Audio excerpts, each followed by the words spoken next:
शाळेच्या मैदानामध्ये खेळणाऱ्या 12 वर्षीय चिमुकलीला कारनं चिरडण्यात आलेलं आहे। पालघरच्या मोखाडा येथील आडोशी जिल्हा परिषद शाळेमध्ये ही घटना घडलेली आहे। 6वी मध्ये शिकणाऱ्या सोनम खरपडे हिचा जागीच मृत्यू झाला। शिकाऊ कारचालक शाळेच्या खुल्या मैदानामध्ये गाडी चालवण्यासाठी आला असताना ही घटना घडली। मोखाडा पोलीस ठाण्यात गुन्हा दाखल करण्यात आलेला आहे।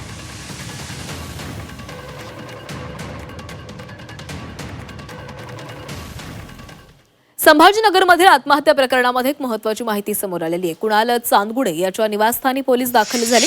पोलिसांच्या वतीने पंचनामा सुरू आहे। काल कुणालला वाचवताना खवड्या डोंगरावरून पडून आईवडिलांचा मृत्यू झाला होता। छत्रपती संभाजीनगरच्या बीडबाय परिसरामध्ये एकदंत नगरमध्ये कुणाल आईवडिलांसोबत राहत होता।